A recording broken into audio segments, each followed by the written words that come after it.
Welcome to the Think to Film podcast, where we read the book and then see the movie. I'm Luke. And I'm James. This week, with the help of special guest host J.L. Gribble, we discuss Ava DuVernay's 2018 science fantasy film, A Wrinkle in Time. Now let's stick together and head to Camazotz.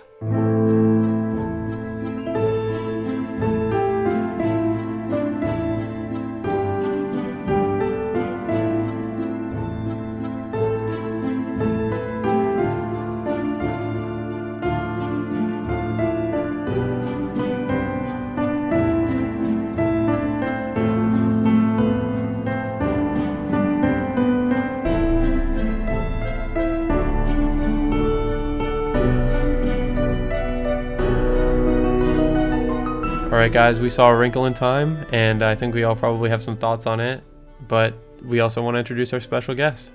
Yeah, I'd like to welcome J.L. Gribble to the show. J.L. writes the urban fantasy / alternate history series Steel Empires, which includes Steel Victory, Steel Magic, Steel Blood, and the upcoming Steel Time.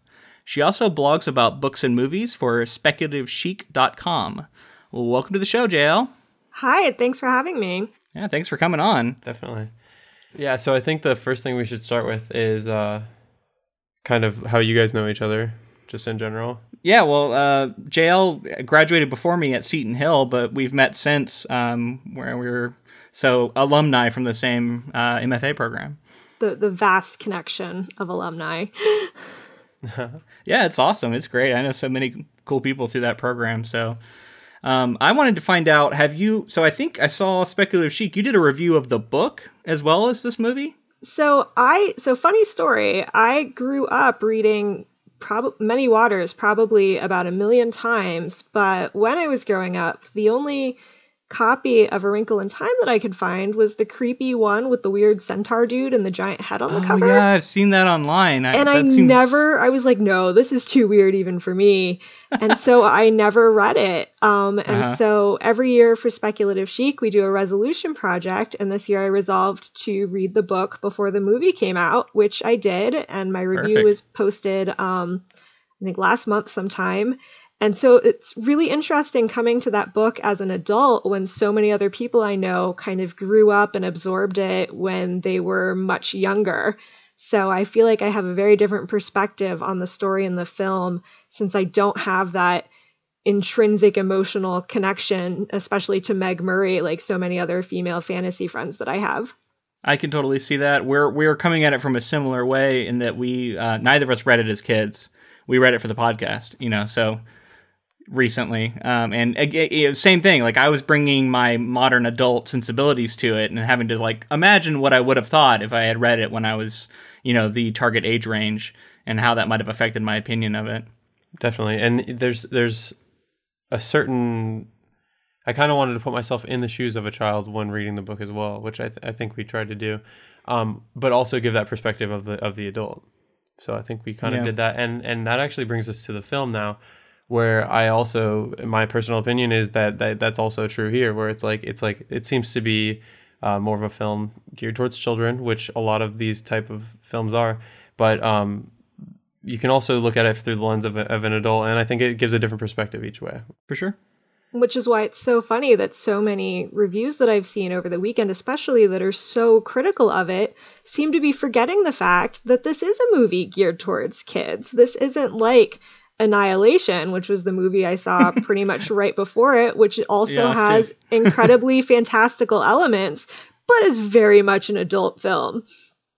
Sure. Absolutely. That's true. I think you, with a lot of kids movies, you'll have ones that are almost exclusively for children, and there'll be a little bit for adults, but not a lot. Then you'll have like certain ones that transcend truly, like, I don't know, maybe Toy Story or something, right? Like where The it's Lion King. Children love it and adults love it. Like you'll find equal, everywhere. And then, I think maybe this one is a little bit more the former. Like it's more of a kid's book that's going to land best, I think, for people of that age range, in my opinion. I think it tried to transcend, and in some cases it definitely hit the mark, especially with the flashbacks to the Doctors Murray. Yeah. But there were other elements where I'm like, oh, this is such a kid's thing. I'm just sitting here enjoying the pretty pictures. Sure. Yeah. Right. And there were little things like I'm just not used to a movie score that includes lyrics outside of a Disney Yes. movie. Yeah, I didn't actually. That's a great point. I didn't think about that. That was something that really stuck out to me that I wanted to talk about because it felt very like it felt like a Disney movie that really wanted to make sure that those up and coming pop singers were kind of like showing up in their within the film. It seemed like every emotional beat was a little bit undercut with a pop song rather than like an emotional score to like that you could interpret what you were supposed to feel. Absolutely, especially because I think especially that Light of the Universe, I may have made those words up. That song in particular was written for the movie, so I feel like they really wanted to include that. I think I feel like I've noticed that more in TV shows that'll have like some, like certain kinds of TV shows at least that are going to be more likely to do that. I don't know what that means, but it's more common there at least, I think. I could see that. And this almost feels like in some ways, like I don't know how many of the Disney Channel original movies you guys were able to catch growing up, but it kind of there's a little bit of a Disney Channel original movie feel to this movie. Obviously not in the visuals and I mean there's like some incredible like sets and locations that they went to and it was really amazing. But just a little bit of the element felt kind of TV-ish to me. I have a sister who's 11 years younger, so I watched a lot of Disney Channel original movies. And now that you mention that, yeah, absolutely, especially in some of the conversational tones that came out. I thought that the dialogue in some places was really uneven. Yeah. So I should say, I mean, in case it isn't clear, what we're going to do is we're going to talk about this movie in a non-spoiler way. I mean, there might be some light stuff in there, but we're going to try not to spoil major plot points, stuff like that. We've read the book previously, as we've covered. So that's what we do in this podcast. And so there's going to be some book comparisons I'd like to get into. And then we'll move to a spoiler section, which we'll clearly announce. So it'll be safe for people who maybe haven't seen the movie yet. Yep. Well, the spoiler, right. So the spoilers would be for people who have seen the film. Right. That's what you said. Okay, cool. So before we get to that, I did want to take a second to talk about the filmmaker, Ava DuVernay. She's a great filmmaker, and I've been a fan of a lot of her things that she's done. Selma, I thought, was one of the best movies of that year. 13th on Netflix was really, like, I mean, it was really affecting, and tons of people were like huge fans of that, and me included in that. But she's an American film director, producer, screenwriter, and film marketer and film distributor. So she had some behind the scenes work as well before she got into directing. But she won a U.S. Directing Award for Dramatic for her second feature, Middle of Nowhere, at the 2012 Sundance Film Festival. And she was actually the first African American woman to win that award. Oh, which cool. is pretty, I mean, that's amazing. And then she moved on to Selma, and she was the first Black female director to be nominated for a Golden Globe. Okay, cool. And then she... I mean, it should have happened before then, but absolutely, great. Yeah. She was also the first Black female director to have her film nominated for Academy Award for Best Picture with Selma. Oh, okay. Yeah. Nice. So, I mean, she hasn't had very many feature-length films, but of those, they've been acclaimed so far. And then Sure. A Wrinkle in Time is actually had a budget exceeding $100 million, making her the first Black woman to direct a live-action film with a budget of that size. Wow. And something that I read this morning, as of the time of this recording, which we're doing the Tuesday after A Wrinkle in Time came out in theaters, currently in the United States, the top two box office films, which are A Wrinkle in Time and Black Panther, are both Black directors, which is pretty amazing. And again, long overdue. That's Definitely. awesome. Agreed. I also saw Coogler, who directed Black Panther, wrote a love letter to Ava DuVernay about how incredible she is and what she means to him and what she means to the community as a whole, and I thought that was really cool, and I just love to see both of them. And it's like an open letter. Like, did he publish it, or is it? Yeah, you can read it. I should check that out. That's cool. I also wanted to talk about. So we listened to the audiobook version, and we found out right before recording this that mine had something that his didn't have, and it was a foreword by Ava DuVernay herself. I guess I had the updated version or something of the audiobook. And I think my print copy had a foreword, and I'm just now realizing, yeah, that was by Ava DuVernay. So I read that in my print copy. Yeah, so it was probably similar to what I had. It was about how the death of her father kind of inspired her, it seems like, to make this film. And she had read it before, but thinking about her father inhabiting the spaces between the stars and her kind of deep emotional connection to Meg, who was searching for her father. And so it seems like it came from a really personal place, which I think translates onto the screen really well. For her to feel that emotionally connected to this film, I feel like it was really important because it's definitely a story that it sounds like she read growing up and was important to her. And of course, I can't remember the name right now, but one of the other producers on the film was also a producer for the original adaptation that came out in the early 2000s. And she was so disappointed in it that she actually was part of the champion process to get another film made. So she was also part of this production, and I hope she's happier with this one. All right, well, I'm going to go ahead and say I wasn't aware there was another adaptation made. I don't know how we missed that in our research, or maybe you knew about it and I didn't. Yeah, I did know about it. Did? Okay, I just missed that somehow. I believe it was a TV adaptation, right? Yeah, it was a TV. It was a TV adaptation, and apparently it was fairly awful. When I was putting together the film review for Speculative Chic, I came across some images for it, and it looked very TV. Yeah, well, I mean, the visuals are just so awesome in this film. Like, yeah, if you take away that, like, I can imagine you replace it with TV budget. It's not gonna hold up very well. Yeah. Well, I mean, I think this is a good point for us to jump into our non-spoiler thoughts, kind of condense them and give our overall thoughts on what we thought of A Wrinkle in Time. So did you want to start, JL? Sure. I think, again, we briefly touched on this, that it is definitely a kid's movie that adults can certainly enjoy as long as they remember that this is not a film that was created for them, however much they may have fallen in love with the book however many years ago when they were young women or young men. Though for me, for a lot of my friends, it was they wanted to be Meg, or they identified strongly with Meg. And I kind of feel bad that I missed that now, even though I found my heroes in other books. But I was incredibly pleased that the younger actors in the movie absolutely stole the movie for me. I was going in expecting to really enjoy the adult actors, especially the Mrs. W's. And I loved Reese Witherspoon. Oprah was kind of meh for me, but Meg and Cal, and especially Charles Wallace, absolutely stole the show for me, and I was really pleased by that.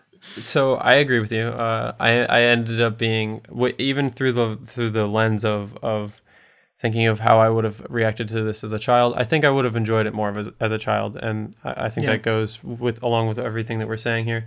So I am pretty mixed on it. I kind of was expecting, with a really strong filmmaker's voice like Ava DuVernay, for her to bring something really original and something unique to make this like a Disney classic. I was kind of expecting something like that would transcend that whether you're a child or an adult, you'll love this film. So, and I don't fault her for something, you know what I mean? Making a movie's tough, and there's a lot of things that go into it. I don't think that just because this didn't end up, you know, I'm an adult, I'm a grown adult, so take what I say with a grain of salt, because we're not children, and we're not going to be able to like say exactly how we would have felt at that age. But yeah, I felt that there was a little bit of I feel like there was a little bit of broadening of the ideas and things that were going on in it that led to this film feeling less of an Ava film and more of a Disney film. Okay. And but that's just my own personal take on it. What do you think? Sure, man. It's interesting because I mean I'm going to disagree a little bit, and it's all subjective, you know. So it's clear that all three of us had kind of different takes and, you know, different reactions to certain things. I agree that Meg in particular was my child actor standout. I thought she carried the film and did a great job in every scene. I was really impressed with that actress. But yeah, Charles Wallace was more uneven for me. I think I can see scenes where he shined, but without getting into spoilers, there were some particular scenes in the back half of the movie that I started to have some friction with his performance. And like, it's so hard to say that about like a 5-year-old kid too, though. You know what I mean? Like, it's what, like, I don't know. It's a lot of heavy lifting to ask. But like, clearly some people maybe didn't, you know what I mean? Didn't have a problem with it. So that's my subjective reading of it. Overall, I mean, just to like back out a little bit about the film, it seemed like there was a real attempt to make it a very direct adaptation. You know, like there was a few, like some of the stuff with the seer, you know, without spoiling it, there was a few things that were pretty different. But for the most part, like having read this book right before I saw the movie, I was like, wow, there's a lot of the same beats, a lot of the same story elements weren't changed. Until they were, especially in the last half, which is where Charles Wallace started to fall apart for you. So maybe it was the overall, the significant changes in the ending, which it stayed true to the thematic elements of the book, but I was a little disappointed with some of the changes that were made. I was really thrilled with some of the other changes that were made, though. So, yeah, and it's funny because like it's not like there were times where it stuck very close to the book early on that I did wish they had changed some stuff too. So I'm not necessarily like they should have been even more to the book. It just, you know, every scene and every choice, you have to come down on whether or not it was the right decision to stick with the book, and that's going to be subjective. And you know, once again, I don't have this like reverence for the book that someone who grew up with it's going to have. So there's going to be a difference there too. Oh, okay. So this is something I definitely want to talk about. Wonder Woman, Black Panther, and now this movie have all hit me in an emotional way that, you know, and as a white man, I feel like it's going to be less for me than other people, but like it, like socially, it feels so important to see a movie like this and to see in this film, a mixed race family that is so loving and so supportive of each other. And to see that unit and to see that portrayed and you know, centered in this movie, I thought was really powerful. And I definitely want to, like, anything else I say about it, like, that's more important than a lot of it. You know what I mean? And we're getting millions of children who are going to grow up seeing this. And just putting that out into the world is just such a, I think, a positive thing. And if you want to connect that to the light versus the darkness. And, you know, there was one really good thing that Oprah has where she talks about that. I guess I won't say too much about it because I don't want to spoil it. But at the heart of this movie, if you take that to, you know, if you, in like a meta level and think about the film itself as a force of this light and goodness. And I think that really, like, no matter what I say about it, that really struck home and that I really loved that about it. Yeah, I wanted to agree with you about that. Something else that I wanted to say is that I feel like these are important films to be being made because we're talking about films that, like you said, will reach the masses that all of these people will see, and it will begin to, you know, it will begin to make it will begin to make children grow up differently than the generation before and the generation before that. And so I think with Ava being such a strong filmmaker and a strong voice, like I'm really happy that she's able to make a film like this, and I hope that she's able to continue to make these diverse movies. Oh, there was one more thing that I wanted to mention. I almost feel like there was an active choice that was made, and I think it may have been on her part, that the things that were going on in the book that made it more of a child's book, that I think we talked about in the episode, was the fact that a lot of the messages, a lot of the things to learn from the movie were on the nose. And I think that there was a decision made to make the film emulate that. And I think that there was, and that's not necessarily a bad thing because, like we said before, it's an easier jumping on point for a child. Again, as an adult coming to the book, especially a book that at this point is over 50 years old, and as like I'm a graduate of the Seton Hill program like Luke is, so I bring kind of that knowledge of the fantasy and the young adult genres to my reading of anything. And it was interesting to see how this book is part of the origin of a lot of the tropes that tend to not be used anymore because they were so overused at some point. So I really appreciated that everything about Meg that really irritated me, again, reading as an adult, was not in the film. I thought she was kind of spoiled and self-entitled and overindulgent. And in the movie, in the book, book, but in the movie, she was a warrior, and I loved it. Yeah, I could see that. Yeah, I believe her name is Storm Reed. Okay, thank you. I think she has a bright future ahead of her. I think she was the standout of this movie for sure. Something else, I think that just from a filmmaker's perspective, this film is really well crafted. There's great cinematography. Mm-hmm. There's great energy to the motion of the camera. There's a lot of thought that goes into a lot of the setups and the blocking of the scenes. And I think that overall, no matter what you think of it, it's well crafted in the sense of it from a technical perspective. Sure. So I think that we're getting into the point where we can't talk much more without talking about spoilers. So unless you guys had final thoughts about non-spoiler. No, because I really want to talk about the ending. So let's go. Yeah, there's so many specifics, but yeah, I can't. I'm trying to think if there's broad things we can talk about, but I think no. I think we need to get to spoilers. All right, before we move on, we just want to take a second to talk to you about Audible. Audible is an app that you can use on your phone to listen to audiobooks, and they have a massive audiobook collection. And they've been nice enough to give us an affiliate link. It's audibletrial.com/ink2film. And with that, you get 30 free days to their service and 1 free audiobook in their collection. Yeah, and I thought this week I'd go ahead and recommend our next project, which is going to be Ready Player One. It's one of my favorite audiobooks of all time because Will Wheaton is the narrator. He reads the book to you. And as you can imagine, it's perfect for the novel. It's a ton of fun, and I know I'm going to listen to it again for our next project when we get to it. Yeah, I'll definitely. That's how I'll be experiencing that story as well.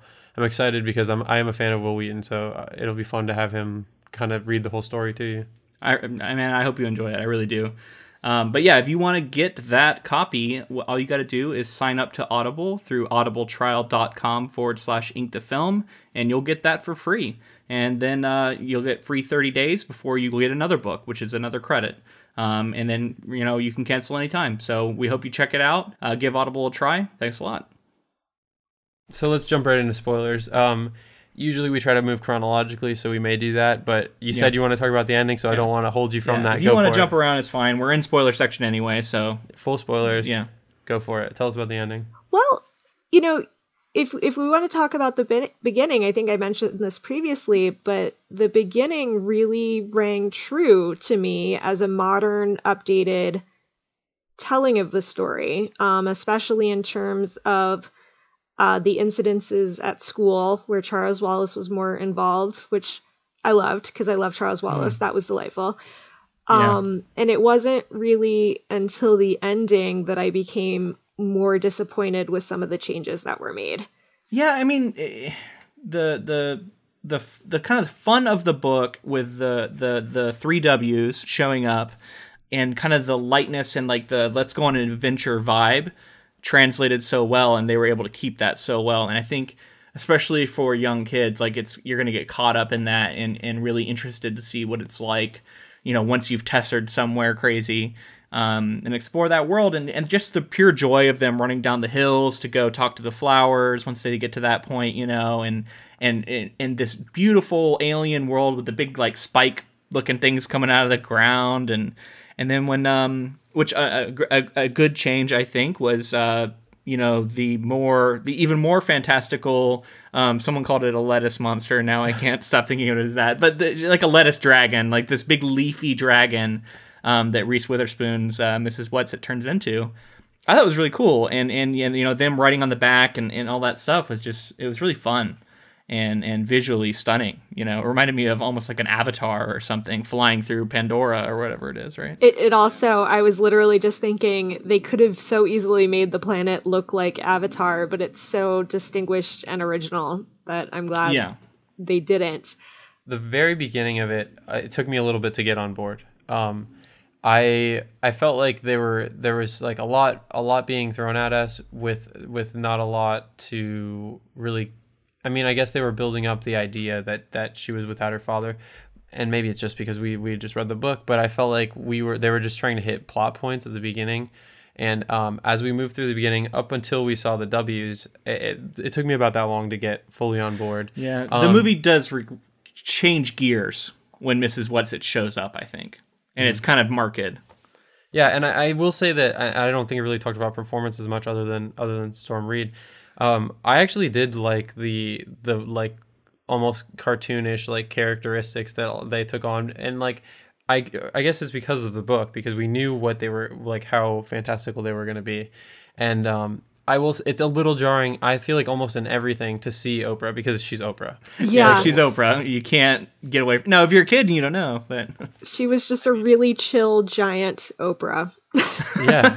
And I'm like, how cool would it must have been to be on set with Oprah? Like, that's what it brings me to. Oh, how lucky for all those actors. They get to act with Oprah. You know? Exactly. And then Reese Witherspoon, I think Reese Witherspoon's in this like renaissance for herself right now with Big Little Lies and like and Wild she did recently. Mm-hmm. Like she kind of went away for a little while and she's back and I think she's great in everything that I've seen her in recently, and this is no exception. I thought she was like fun, and she was a little more than I expected from the book. She was like pretty mean to Meg, and I guess it was part of that tough love thing, but it was like I was like surprised at what the how ferocious he was being to her. Mindy's character is really interesting too, because the quotes were there, and like there were a couple of them that were like kind of just like, okay, I can see why they were trying to do that. You know, like the Chris Tucker, damn, like when she did that, I was like, okay, I could see why you would do that for an updated version, but it was like it hit me a little cheeseball, like it. Yeah, I was gonna say she was probably my least favorite of the three. Yeah. Well, when she started talking through her own voice, I felt like she was right back in it. Like, it was that early on where they only ever let her speak in quotes. But that's true to the book too. So well, no, yeah. I mean, she spoke in other languages and stuff, though, right? True. That's true. I don't know. I don't remember her only speaking in quotes in the movie. Do you remember that in the book? I remember she only spoke in quotes. So on the one hand, I appreciated the updated quotes, especially the Outcast one, which Calvin recognized. Cool. But I agree with you that the damn one was a little like, okay, that's a little trying too hard. Yeah. Yeah, exactly. Trying too hard is a good point. Like it's like it was good until every now and then it tipped the scale into the trying too hard territory. And I actually became less interested in her when she, like, the first time she spoke in her own voice, it was understandable because they were losing power. But then the fact that she didn't go back to the quotes was a little disappointing for me. Like, you couldn't find like a supportive, cool quote for that. You had to just, if that felt a little bit like lazy script writing to me in that one. Yeah, instance. I agree with that. It's like a shortcut, right, or something. It's kind of like violating your own premise, because the premise is that like that's what she prefers, and the only reason she didn't do it is because she was weakened on that planet, or Camazotz. But then when she's no longer there, why in the world would she not go right back to it? Like it almost like invalidates the whole premise, because then you're like, well, why didn't she talk like this the whole time? So what did you guys think of like overall when they first started traveling, like the Wrinkle effect, like all of the things that they got into with the science? Because that's another thing that we should touch on is the fact that like it is important that this movie is also making science cool to kids. Yes. And that's like a big deal to me specifically, because I can remember a lot of movies that affected me and made me interested in certain subjects. I was really bummed that they cut the scene from the trailers about her explaining like the whole concept of tessering. But on the other hand, I think the visual representation of Meg tessering the first few times and finding it incredibly painful versus when she finally is true to herself and tessers at the end, I thought that those visual distinctions were very well done, because it translated what was happening very clearly. When we did our book episode, we talked about how Madeleine L'Engle faced a huge backlash for this novel when she first put it out, and it was banned several times. And she got a backlash from both people who were extremely religious, who thought it was too new age and too science heavy, and then also from the science community, some people thought it was too religious, too Christian. And I think this movie's like right in that same vein, right? Because once again, I'm someone who's extremely scientific and not very religious at all. So sometimes I would be like resistant to certain things, but I'm able to objectively think about like that's what this book is, and so I was glad that I guess it stayed true to that. Like it blends science and religion. You can't really look at this movie and say it's all about science, because it's not. There's a very strong element of it that's kind of spiritual and faith-based, I think. At least that was my read of it. I tend to not enjoy science fantasy books very much, but this was an excellent representation of what science fantasy should be. Yeah, I thought, and I was also really glad that they showed but with both parents being scientists and showing like all of that side of it, where they had researched and figured out the love, which I feel like in the book it wasn't as much, like they didn't come out and say like love is how you test her. Like, yeah, right? So I think that was a change. So that seemed to be to me. That was a change, and like I get why they did it. It's kind of like shorthand for everything they were trying to say. The distance between 2 points is connected by love, this unforeseen. They were kind of, you know what I mean, when he was, when the father was explaining it. When he gives the little speech in front of the like room of people who laugh at him. So I agree with you, because I didn't even think about the fact that there was a like that clip in the trailer where they did the actual more scientific look at it, and it's kind of a bummer that they missed out on doing that. I'm not familiar with that part from the trailer. I must have, I don't know, blacked out at that part or something.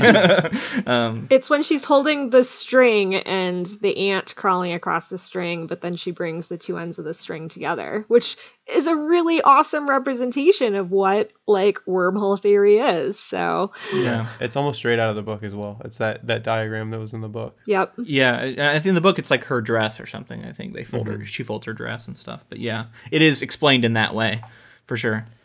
So the next thing they did after they like fly on the lettuce creature was they get to Zach Galifianakis, the seer, right? Right, they go to the seer, yes. Yeah, and I want to ask JL. So what did you think of Zach Galifianakis in this movie? I loved him. I didn't really get why he was called the happy medium in the book, so I got it in the movie. So that was a lot of fun. And then just the added bonus of the quirky little relationship that he had with Mrs. Whatsit was really cute. I completely agree with that. I thought he was, he was a high point in the movie for me, for sure. I think he provided some needed levity to it with his, and I'm kind of bummed because it was in the trailer, and so that part was kind of spoiled. But when he says, "Do I look like someone who's joking?" or something like that, and he's doing the like funny hand motions and all this stuff, like that was a really funny moment, and like it would have been a laugh out loud moment if I hadn't already seen it in the trailer. I think so. That's the eternal problem with marketing, right? You have to end up spoiling some things. But yeah, I think he was great, and I'm not a huge Zach Galifianakis fan, but I think in this movie he was really good. Like he was really funny. I definitely agree that he was a high point. I just love that he was like this chill, like you said, like the happy medium. Mm-hmm. He really, I don't know. I like when I heard that he was in this, I was just like, that doesn't seem like it's gonna fit, but he definitely did. I agree. I had my eyebrow like up about that. I'm like, oh, really? Zach Galifianakis is gonna be doing his thing in this movie? Mm-hmm. But he was good. He was funny. So I think I want to jump over to, unless there's something else along the way that you guys want to talk about, but I want to jump over to the Camazotz stuff. I know I jumped over a decent amount of stuff, but I felt like the Camazotz stuff, the editing in that like initial scene, well, I don't even know if it's the initial scene, but there was the tornado first, and then the neighborhood. Yeah, after the tornado. Did you guys want to say anything about the tornado? I thought the tornado was almost completely unnecessary. Everything about Camazotz in the book that was incredibly interesting to me was all of the synchronicity elements of the neighborhoods, and the fact that we only got that one cul-de-sac with the kids. And a standout moment for the book for me was the kid who was not bouncing the ball, and the mom kind of like pulls him inside, and I was looking forward to that, and I was looking forward to their travel through the creepy city, but then suddenly we're on like this weird beach. That I was really bummed, because in my review I was really looking at how when the original writing, communism and the threat of homogeneity, I can never say that word, was scary at the time of the writing, and how we've kind of come full circle in that regard in terms of just extremism of other sorts. But that whole message was lost in the movie. As much as I liked Michael Pena as it, only he wasn't really it. He's actually credited as something called Red instead. Well, there's the man with Red, right? The guy who sees Red with the in the book thing above him. Yeah.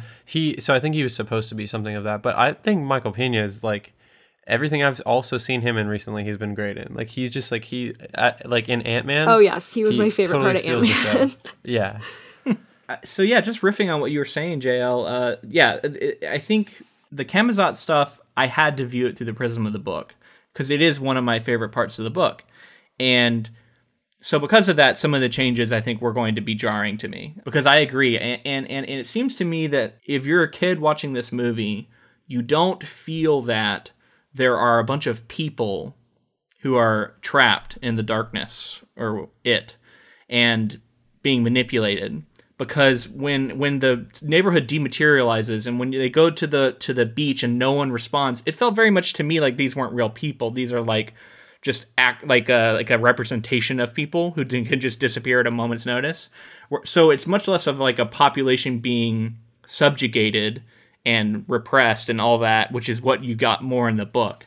And so maybe it's not as dark, I guess, as maybe an attempt to make it less frightening. But I agree. Like I think it suffered for that because it made Camazotz a little bit less interesting and it made a little bit less frightening. Yeah, I was expecting the mother who stayed behind and asked them if they wanted some food. I thought that she was going to be the one who like pulled her son inside, and I thought that was going to happen in that cul-de-sac scene. But something I did want to mention was during the synchronicity scene, the cutting and the editing. That was my favorite like scene, I think, in the film. And I'll you mean with the ball the ball bouncing together and then the different cutting and like how it felt. So it really, really brought to life the scene from the book, besides the part that makes you see that like the uniformity is something to be skeptical of, especially like as they move through the city. You're saying it's unfortunate that they didn't do more in the city. One of the major messages that you're touching on as well, JL, was the idea that giving yourself over is easier, and so since it's the path of least resistance, it'll be easier for you, but then you lose some of your individuality. And I feel like that's this story all over. Like, and to have that now would be very important. A very important facet of this story would be to tell. And I think that in a different way it does, but individuality and like self-confidence and being your own person, it may be harder sometimes, but ultimately it can be more rewarding, and you're more, there's more of that freedom that I think everybody's looking for. I was just disappointed that we didn't get more of Bellamy Young being creepy and homey, because the line that we got was like the line that we got in the trailers, and I was so looking forward to more of her being that creepy mom character, and the fact that we didn't get any more was such a lost opportunity. Yeah, and I think you're right in saying that like it's still there, because Meg's individuality and her embracing her faults and all that stuff is how she is able to, kind of overcome and fight. But it's not backed up by the larger story in the way that it is in the book. So yeah, it's just not quite as impactful. Right. And I totally agree with that. The empowerment I think that's the thing that will stick with me about this movie, is just the message of empowerment that this is sending to children, to young women, young African American women.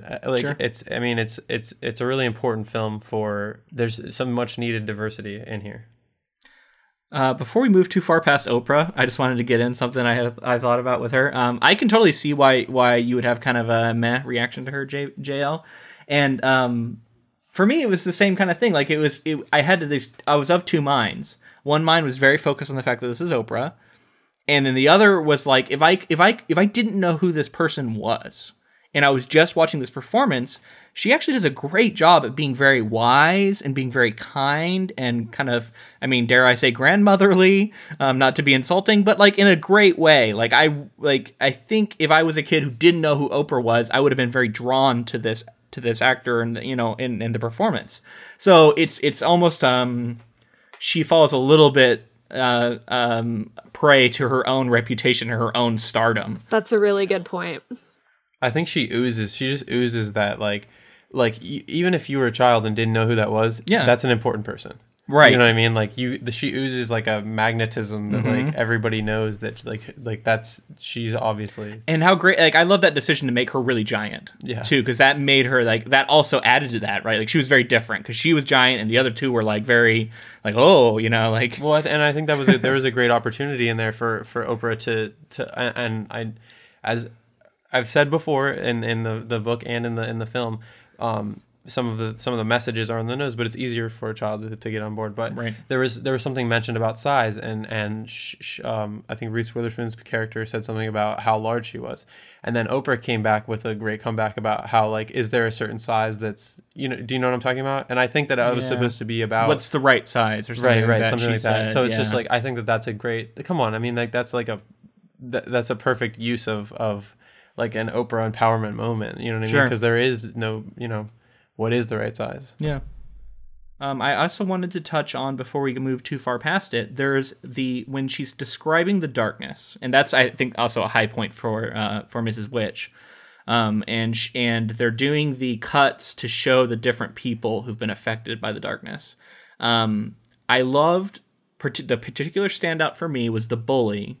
Yes. And looking at the bully with empathy and seeing her obsession with her own body image and how that's been probably driven into her by her parents, and how that informs how she behaves and how she lashes out. And whenever you can set up a bully who you detest, which you definitely do, this girl at the start, you're like, oh, she's so terrible, and like, I love that you can then turn around and show empathy for that character. I think it's a really smart decision, and the high point of that kind of string of showing what the darkness is for me. I want to disagree with you about one thing, though. I don't think that it was her parents. If you remember back to the very beginning when Meg is in school and she turns around after she sees the note in her locker and she sees the bully and all of the bully's cohorts, all of those girls are tall and skinny, and even the camera angle was kind of lower from Meg's perspective. So all these tall, skinny girls are looming over her. So I think it's more of societal conditioning. Yeah. And since we never meet her parents, I think it's more just that clique of girls is probably very image obsessed. These are the girls who want to be cheerleaders in high school. And so that's probably what's driving that a little bit more. I agree. I think you're right. I think I just as a young, well, you guys were never young women in high school, and I was. Well, and like, if it had been more about, being athletic and powerful, maybe I would have picked up on that, because you face different expectations as young boys, and the star athletes tend to be the one that you look up to physically and say, oh, I wish I looked like that. So I agree. You're right. I think that's probably what's pushing it. I think there is situations that exist where parents do force it, but I think the story that this film is telling is what you're saying. I agree. Because that shot in the beginning of her looking up at the girls, like, I can still see that so clearly in my head, because that was me in middle school, looking up at the tall, pretty, popular girls. So that definitely struck me. Yeah, and I think so many young girls who see this movie are going to connect with that. And they were all white, or I mean, there was a little bit of Asian features in the bully character, but none of them were black either. Right, so you're saying there's a racial component there? Yeah, probably a little bit. All right, sorry, I'm distracting from us talking about the end. The final sequence. Yeah, let's get back to that. Yeah. So I guess we'll go from the point that Meg meets up with her father. So they test her out without Charles Wallace, and they use that moment to create tension between Meg and her father, and it's kind of all that pent up emotion from her father not being around. And then they're on this very interesting planet that is, I think for you, because specifically you had mentioned the dull planet that they go to with the creatures in the book. It was a highlight. So and that ended up not being in it. And I felt like the way that they did that scene where they were going to test her out, but then she didn't want to, it was a little confusing, and I felt like it kind of lost some of its steam there, and you didn't really feel as much of the tension between the A lot of the stuff on Camazotz was pretty confusing, and I wonder if children would be confused by it, or if they would just go along. But I found it confusing as an adult, who had read the book. I was not very married to the Aunt Beast scenes. I thought that part of the ending dragged on a bit. But though there are people on the internet who are like, Aunt Beast isn't in it, I'm not going to go see it at all then. So I think it worked for me in terms of how the story transitioned, even if it was jarring as someone who had just read the book, that didn't go in that direction as I kind of inherently expected. So parts of that part of the ending, that change to the ending, I was totally okay with, though I would have been really curious to see how that would have been portrayed on film. You know, it's funny because you said that, like, you're right. That was something I liked in the book, but I kind of didn't think it was going to work that great in the movie. So I honestly was down with them not doing it. Okay. It's something that I think works better in a book, you know, and a very visual storytelling of a film, it's not going to land the same way. So I was kind of okay with them. But beyond that, when you're talking about things being confusing in that last bit, I agree. I was a little bit confused at certain things and just like orienting myself and understanding, because they call Camazotz like a planet several times, but then they're in like a space that seems not very planet-like to me. So yeah, it's just, I had a little bit of confusion about where I was, I guess, other than being around some darkness and a brain-like structure. I actually am surprised that they kind of did the brain at the end. I'm kind of skipping ahead. First of all, I wanted to ask you guys about Chris Pine. What did you think about his portrayal Chris and Pine. his character? I'll let JL start on this one. I'm a total Chris Pine fangirl. I love him as Captain Kirk, so I'm probably not an objective response to that. though I will say, I totally thought that his beard was dyed, and then I saw pictures of him recently, and I'm like, oh no, he actually is going gray. Oh, wow. Yeah. Yeah, I mean, honestly, I really liked his performance, and I'm not a Chris Pine fanboy. I have seen things where I liked him, and I've seen things where I thought he was okay. I'm like, I mean, to talk about a different movie for a second, Wonder Woman, I thought he was okay in that movie. He was okay in that movie. But I will say that Mrs. Murray, I recently subjected myself to Cloverfield Paradox, and she was hands down the best part of that movie. I think. I know you watched that, James. I didn't. Yeah, she's definitely one of my favorite parts of that. Yeah, so I'm excited to see her in more stuff, because I think that she, along with Storm Reid, she's older, but I think she's definitely breaking into more mainstream things, and I'm excited to see where her career takes her as well. And I'm absolutely not going to try to pronounce her name because I will butcher it. Yeah, it's tough to say. Fair enough. And yeah, just I think to round out my thoughts on the parents in general, I think both of them were great. I think Chris Pine did not phone it in for this movie at all. He could have. He could have. Yeah, he could have, but he didn't. He took those scenes seriously. Yeah. And I think his relationship with his daughter is so integral to the movie that if he hadn't, it would have hurt the movie really bad. Well, and I thought he did good. Did a good job. Actually really their chemistry and their relationship was one of my favorite parts of the movie. And they didn't have very many scenes together, but they were powerful. Like I felt, and that was when Storm Reid really, like, I think she really showed up in those scenes, and that's where I really was sold on the fact that, like, she's definitely going to go on to do some great stuff. Just for a note, I think the way that I've heard people say it before, so I don't know if it's true or not, but it's Gugu and Bath Ra. Okay, that sounds like it would be right. But that's a tough name to say. All right, you're out on a limb. I'm out on a limb. Somebody message me and tell me I'm wrong, please. So I just want to open it up now for JL, because you have said several times that you had a lot of problems with some of the changes that were made in the end, and I just want to hear you talk about that. So oh God, where to even start? Okay, so on the one hand, I wanted to see them face it. On the other hand, I think that Charles Wallace kind of losing himself to it, and Meg having to bring him back with the power of love. And that sounds so cheesy, but they made it work, and it was incredibly effective. And I didn't think it was cheesy when I was sitting there. I was like, my heart was aching for them, and I wanted her to have her little brother back. I think that one of the changes that they made to the film, where having Charles Wallace be adopted, actually enhanced those moments at the end, because this kid doesn't know his father. I mean, he's a young child, but I think that it kind of latched on to the fact that to him, Daddy is just this, like, nebulous figure who's never been in his life, and that really made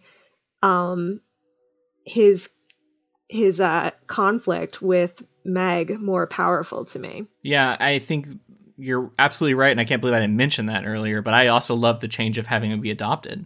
And that goes right into that social message. So it's not only a mixed race family, but it's also one that has an adopted child that they welcome into their home and is so loved by everybody. And it's just, I don't know, that's just such a wonderful message to put out there.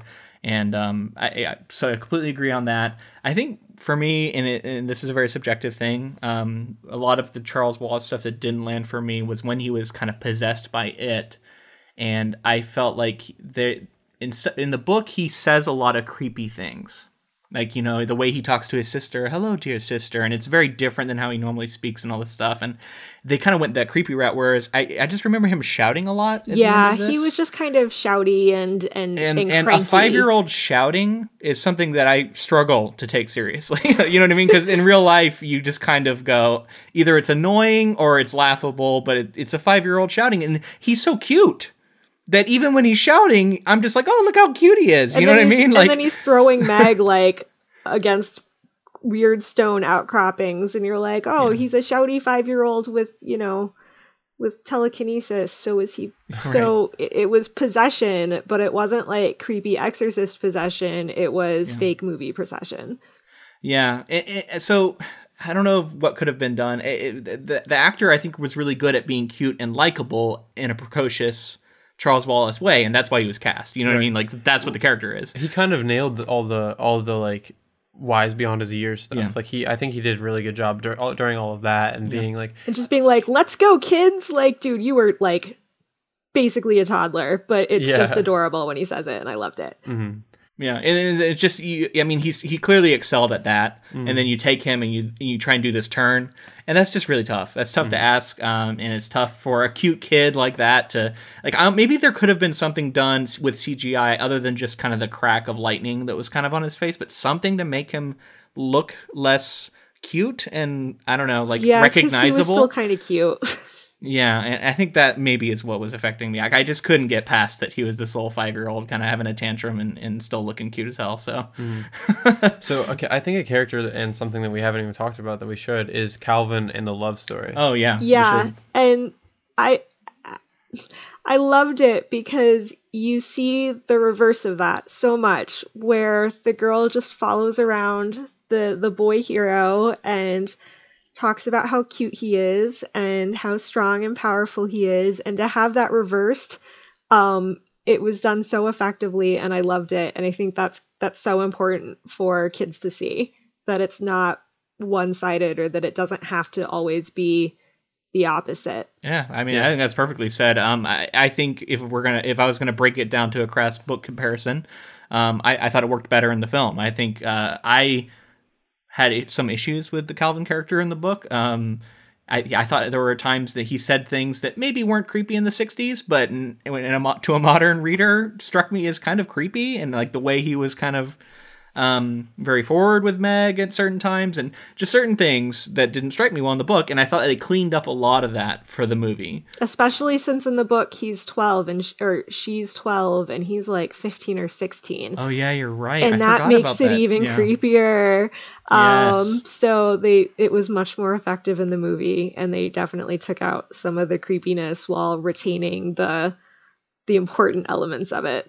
I definitely agree with what you guys are saying. I think they did a good job of representing a puppy love, or a love at that age as well, where it's like you can't compare this to something that's you know what I mean. Like I think it's a good representation of what it's like to be like into someone at that age, and it is funny that he has like this puppy love after her, and that's kind of that reversal, and I think that's really effective. And again, showing a younger generation that things can be different. Things, you know what I mean? Things don't have to be the way that they always have been. Yeah.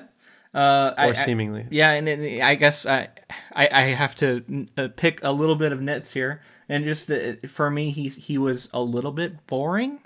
Like I was a little bit... And it's not really his fault, because the character in the book is too. But I guess I was hoping that they would do a little more with him to make me like him more, but instead he was just kind of along. Yeah, especially at the end, because they make the big deal about his gift is diplomacy, and that's used a little bit more effectively in the book, and it was a little lost in translation here in the film. because he isn't super. I mean, some parts of him are creepy, but he wasn't quite as two-dimensional in the books. Yeah, and I think he just is kind of gone for the entire Camazotz, like third act, final part at least. He's just not there, right? Yeah, he's right. not. Well, it's just her and it's just Megan and Charles Wallace. Well, and I mean, I know that kind of happens in the book too, but they had the other scene at the other planet, I guess. So there was more with Calvin in the book at the end of the book, whereas he just kind of disappears for the end of this movie. So I will say that there was one scene that I wanted to kind of click with more, and I wanted to see how it struck you guys. But as she comes through the wrinkle at the end, there's like a fairly long sequence where she's like floating with the ribbons and things flying around her and stuff. And just like, for me, it didn't really work very well. And I'll get into it, but what did you like, what was it supposed to represent, or what did you get out of that? Or did you just feel like that was just a moment to wrap up the film? Well, it was embodying and representing the fact that tessering was no longer painful for her. Previous tessering scenes, they'd done the creepy thing where her face is like pressed up against fabric, which is a good representation of showing how tessering is like suffocating her, and now it's freeing. I think it dragged on for maybe 30 seconds to even a minute or two too long, and that's perhaps why it didn't click for you, because you were like, okay, I got it, let's move on. But again, we're adults. I don't know how kids would have taken that. I guess that with that being said, I do appreciate it more for that, because I felt like what they were trying to say was look at how magical this journey had been, and like the idea of it being painful, and then her kind of coming into her own and accepting things, and being more confident and approaching the wrinkle on her own. Yeah, that is cool, but I do think it went a little long as well. Yeah, I mean, I think you've covered it. Yeah. I honestly didn't have much of a reaction to that scene other than saying, oh, that's some cool visuals that they're doing here. Mm-hmm. But yeah, I mean, I can see I can see the support for it and the criticism. Mm-hmm. Yeah, I get it. All right, so I think we're getting to the end here. Is there any specific stuff you guys wanted to touch on before we give our final thoughts? Okay, so there are a couple times in this movie where she claims that certain things are like physics, and I kind of want to like do some research, but I'm not going to. But like, a lot of it felt very like lip service-y. I'm gonna call this physics, but really it's kind of just magic. I don't know, and it's like particularly the tornado thing, and like it was so. She was seemingly doing calculations, like she was saying something, and I get that, but maybe if she had talked about some sort of like formula or like velocity or something to give some sort of like example or representation of what she was didn't going on. She would claim something, but she didn't prove it in any way. Like she claimed that this is why. But so I guess that is a microcosm of something larger for the movie that I felt like I thought there was a stronger attention to the science in the book than there was in the movie. And as someone who I've already said, I'm very science-minded, I missed that. I wanted more real science. And, even in just small ways, but I wanted more of that. Not to say there wasn't any, but it just seemed like the thumb was really pressing on kind of the more fantasy elements for this film in a way that maybe was a little more balanced in the book for me. I think we're just supposed to take it as a given that despite like all of her problems in school stem from her attitude and not necessarily from her intelligence, even if that's the way she was interpreting it. Obviously, she is very gifted in terms of science. Yeah, some of it worked for me and some of it didn't. I mean, I really hated the whole tornado scene to begin with. So the fact that she was doing fancy science on top of it, I'm just like, whatever. Yeah. And I mean, we should give the benefit of the doubt as well, because it is a kids movie, and I'm sure there's studio input. There's this person, that person, this person. There may have been something there that was just cut. That's true, and that makes it more jarring. But I can only react to what I what I saw. That was my last little thing I had. I gotta get into a couple of little criticisms, but I do want to highlight that how important I think this film is. Right. And I think that's my main takeaway from it, and how glad I am that there are children seeing this. Yeah, as a kids movie, I really enjoyed it. I wish I'd gotten to see, I don't necessarily wish that I'd read the book when I was younger, but I wish that I'd seen a movie like this when I was younger. So I guess just wrapping up here, did you guys have like a favorite part, least favorite part? I was really happy that she was a lettuce monster instead of the creepy horse figure from the 1990s book covers. yeah, lettuce dragon, we'll say. Yeah. I agree that, and that whole scene with the whole flight through that planet. And then Meg like pushed off and said like, "Oh, you can kind of get some lift." That's another example of some of the. It's but I mean, like she does at least say the word lift and like say that's like, and that's what I mean. It was a lot of just like saying a word, and less of like explaining anything. Yeah. So, but like I said, people will disagree, I'm sure. So that was just the way it struck me. All in all, I think my final thought. Well, before final thoughts, one more thing I feel like we should mention is Luke's wife Annalisa also mentioned to me that she saw something on Twitter that I feel like is really worth mentioning. Oh, I know what you're talking about. So Chris Pine's character, the father in this situation, looks a lot like one of the puppets from Team America World Police. Yeah. So Someone posted 2 pictures, like the picture of the puppet next to a picture of him in this movie. And I was like, it's amazing. I was completely blown away. And what's crazy is like while watching the movie, I was like, he looks familiar. Like I've seen Chris Pine a lot, but I was like, he looks like something I've seen before. And then it clicked when she told me that's what it was. It totally was. Yeah, I'll retweet that. I saw the movie with my husband and a friend of mine who is a longtime Navy veteran, and she was having so much fun watching this movie, and that made my day. So yeah, we had a few people. We didn't have many because we saw it kind of late. We saw it last night, and we had a few. There were some people in the theater, and there were some people having a really great time. And, oh yeah, that's absolutely true. There were people who were having a ball, and I'm glad for it. Yeah. So I think for just to throw my final thoughts out there, and I think ultimately this movie isn't for me. And I think that's most of what you mean it's not made for you. It's not exactly. It's not made for me. And ultimately, like I think I kind of said it before, but it didn't really land completely for me. I think it's an important film that I'm glad that it's made. And that's fine that it's it wasn't made for me. So I'm glad that it's out there for other audience there members. Are plenty of movies made for us. Exactly. Yeah, this movie was made for 12-year-old me, and I'm so glad that there are 12-year-old me's out there who are getting to see it. Yeah. And I guess that's really all I can say as my final thought. Even though it wasn't for me, it's for people a lot like me, and I could have used that, and I'm glad that girls today are getting it. Yeah, absolutely. Okay, so I mean, I guess that's it for us talking about this movie, but I did want to talk to JL. Can you tell us about what maybe some upcoming projects you might have, or what you might have out right now people could check out if they're interested in finding out more about you, and especially on the writing side, and then we can talk about maybe the blog after? Sure. Like Luke said at the beginning, I write urban fantasy and alternate history. So if you like A Wrinkle in Time and you like wacky adventures with a healthy dose of fantasy and a little bit of hand-wavy chemistry mixed in, please feel free to check out my Steel Empire series. They're for people a little older than 12, but Steel Victory is the first book. It's a standalone, but it continues with Steel Magic and Steel Blood. And this summer, book 4 comes out, which is Steel Time, which is my time travel book that I'm really excited about. So, that's cool. Honestly, people who grew up really enjoying A Wrinkle in Time might find something that they like in my books as well. Yeah, if you have kids who love this movie, maybe when they turn 13, yeah, give them 4 books for their birthday. Boom, all 4. I like this plan. Yeah. So you also write for speculativeschic.com. Can you tell us about like what kind of stuff you do there, and what that blog is for people who might be interested in that? Speculative Chic is a blog where speculative people talk about speculative things. It started out primarily as a group of women, which is kind of where the speculative chic came in, as kind of a riff on chic.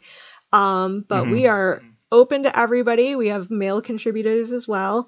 My role in the blog is that I'm primarily the film review editor. So every Tuesday after a major release, as long as myself usually or other contributors have seen it, we do reaction posts, kind of rounding things up. So a little bit like we've done here for this podcast. Today, the day that we're recording it, March 13th, our sound off post for A Wrinkle in Time went up, and you got my thoughts along with those of 2 other contributors. But otherwise, the blog is book reviews, game reviews. We have monthly columns about the role of women in the science fiction genre. So geeky to intellectual and everything in between. So speculativechic.com. I hope you guys check it out.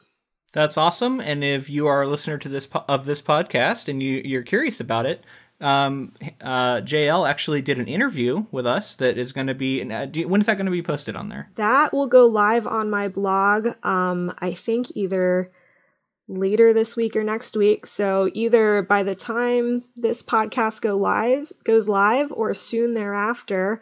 There's an great interview with Luke and James on my personal blog at jlgribble.com, where I also do everything from book reviews to pictures of when I build giant Lego sets. Nice. Okay, perfect. I'm sure we will share that all over social media. So if you follow us on there, you'll find it. Speaking of social media, how can people connect with you online? I'm on Facebook, facebook.com/jlgribblewriter, and on Twitter as Hannah Edits, HANNAEDITS. Cool. Go out and follow her. Yeah, absolutely. Thank you so much for coming on, JL. Thanks for having me. Much. I really enjoyed talking about this movie with you guys. Absolutely. It was really great to have your perspective. Thanks so much for coming on, and maybe in the future we'll bring you back for another project. I watch a lot of movies and I read a lot of books. That'd be great. That's perfect. All right, see ya. Bye. All right, that was our conversation with JL Gribble. Again, thank you so much for coming on. Yeah, absolutely. Thank you for coming on. Make sure to follow her on, social media. Check out that blog. All of the things we talked about. So yeah, if you've been following us on social media, you'll also know that we are doing a giveaway, or we did a giveaway for Ready Player One, and we want to go ahead and announce those winners. On Facebook, it was Sonia, and on Twitter, it was Chris. They both are going to get a book. We're going to mail it to them tomorrow, I think, or maybe later today. Yeah, we'll see. Congrats to them. Congratulations, guys. You won our first giveaway. Yeah, first giveaway. I thought it went really well. We had a lot of traction there. If you are bummed maybe you didn't win or whatever, and you want to get in on the next one, we actually have some more Ready Player One swag we're gonna be raffling out here. Yeah, it's really exciting. So look out for that on our social media. Yeah, we'll announce that soon, and you'll get all our details of how you can enter and get a shot at that. So last week I mentioned that I had a short story come out in Metaphorosis magazine, and I realized I didn't say the name of it.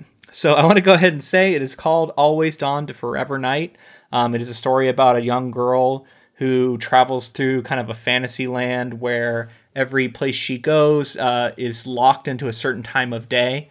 It's a kind of a travel story, but also a deeply symbolic one for me that I really enjoyed and I'm really proud of. So hopefully you guys can go check that out. Metaphorosis magazine. You can read it for free. So hope you check that out. Definitely. Also, if you wanted to find us on social media, we're Ink to Film on Facebook, Twitter, Instagram. We're pretty active on there. And we're going to be doing another giveaway here soon. So definitely follow us on those pages. Absolutely. And James is in Portland right now, so I've been posting some photos of us actually together, which has been really cool. It's the first time in Portland, so yeah, it's been amazing. It's really, oh my god, like the mountains and everything. So much fun in the city too. So much to do. I'm glad you're enjoying it. So if you have any other feedback for us, you want to talk to us about what you thought about A Wrinkle in Time. We do want to know. We want to know if you thought we got something wrong, if you thought we got something right. Either way, you can write into us, and you're going to do that at ink2film@gmail.com. And we'd love to hear from you.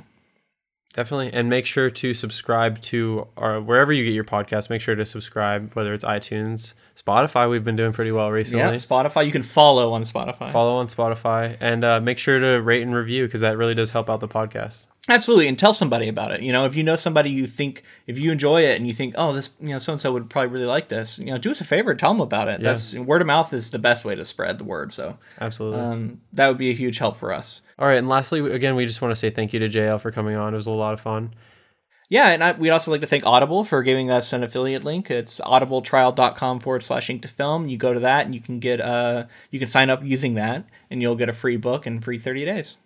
Definitely. And also thank you to Ross Bogdan for the use of our intro and outro music. All right, I think that's everything. That's going to be a wrap on A Wrinkle in Time. Our next project, Ready Player One, I am so excited to get to. We hope you come along and join us for that next project. Yeah, I can't wait. I'm going to start the audiobook read by Will Wheaton on the plane back from Portland. So I'm looking forward to it. All right, and until next episode, I'm Luke. And I'm James. Bye.